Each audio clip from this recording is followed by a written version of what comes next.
4월 30일 화요일 기도를 돕는 그 사랑 매일 묵상 시작하겠습니다. 오늘은 시편 37편 네 번째 시간입니다.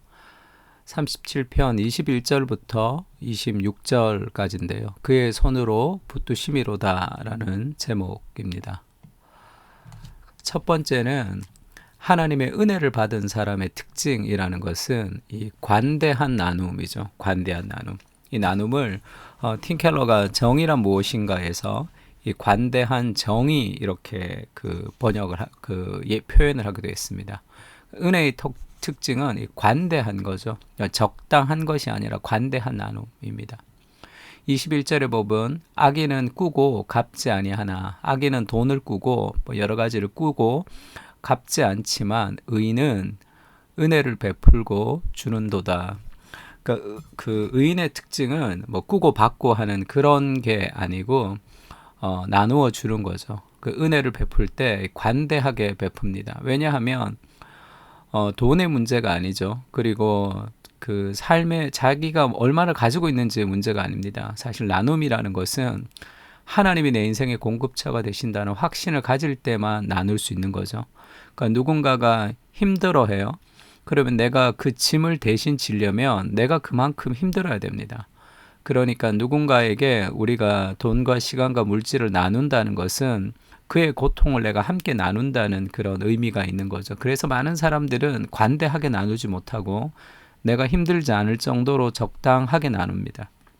그래서 뭐 컴패션에 그 후원을 한다거나 그런 그 정도로 내가 무언가 나누는 삶을 산다는 어떤 적당한 위로를 받는 경우가 많은데, 하나님이 우리에게 원하시는 삶은 관대하게 나누는 거예요. 그러려면 하나님의 은혜가 필요합니다. 하나님이 내 인생의 공급처고 하나님이 내 인생의 안정감이 있다는 것을 확신할 때 우리가 그것을 떼어서 나눌 수 있는 거죠.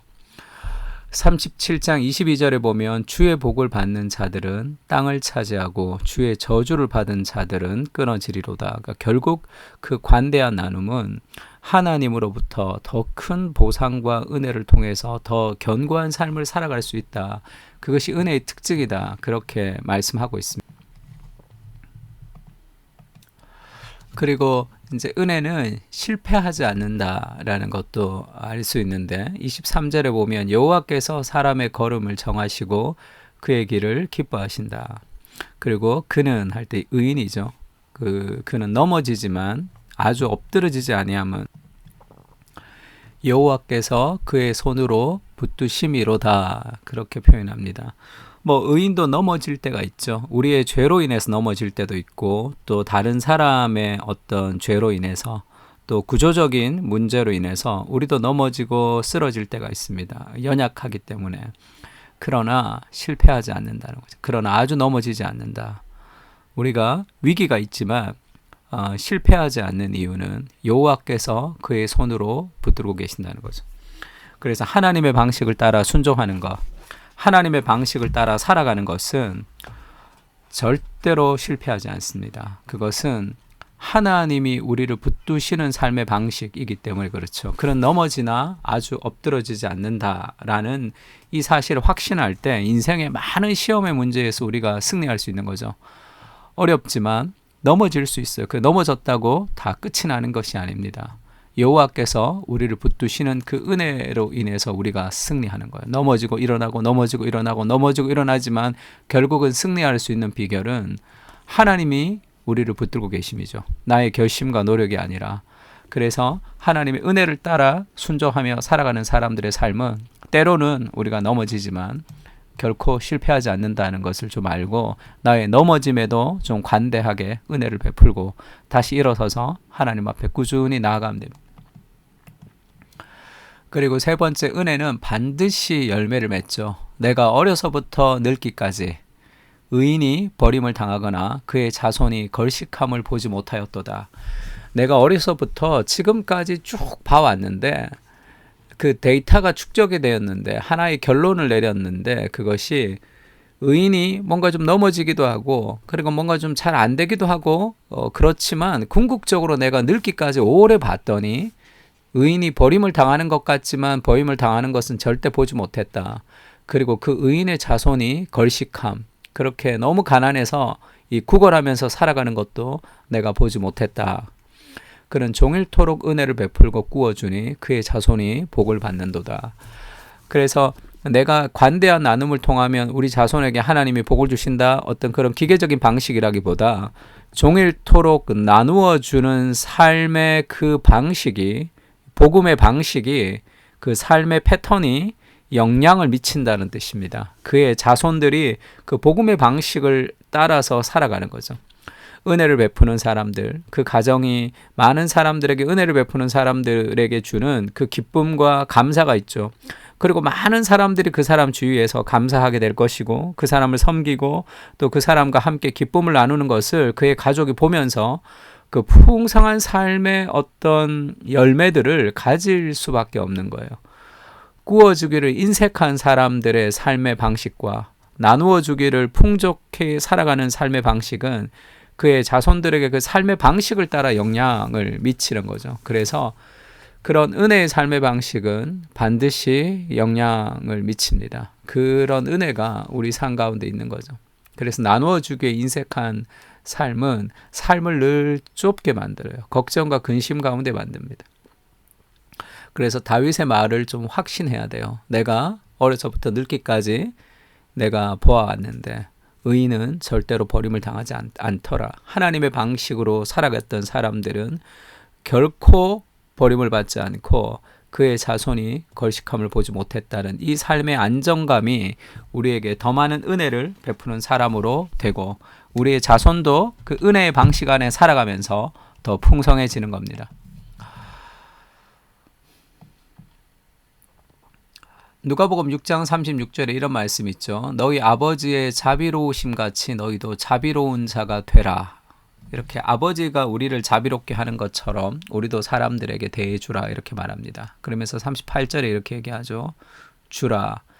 그리하면 너희에게 줄 것이니 곧 후이되어 누르고 흔들어 넘치도록 하여 너희에게 안겨주리라. 하나님의 풍성한 공급을 받는 가장 중요한 비결이 있다면 주는 겁니다. 시간과 돈과 에너지를 다른 사람을 위해서 사용할 때 하나님께서 우리 가운데 더 큰 기쁨과 복을 주시는 거예요. 이것은 내가 주면 하나님이 준다는 그 기계적인 방식이 아니라 그랬죠. 주는 사람이 가지는 삶의 기쁨이 있습니다. 주는 삶의 방식을 따라 살아갈 때 가지는 인생의 의미가 있다는 거예요. 그것은 내 자신을 위해서 공부하는 것보다 다른 사람을 위해서 공부할 때 훨씬 더 많이 성취하면서 덜 힘든 것처럼, 그것이 주는 삶의 방식 그 자체의 기쁨, 주는 삶의 방식 그 자체가 나를 건강하게 하는, 주는 삶의 방식 그 자체가 하나님의 복을 누리는 그런 삶의 비결이 되는 거예요.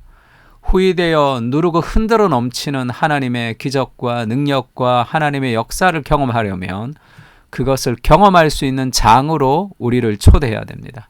인생을 모험할 때 하나님의 역사를 더 경험할 수 있는 거죠. 주라. 그리하면 너희에게 줄 것이니 곧 후이되어 누르고 흔들어 넘치도록 안겨줄 것이다.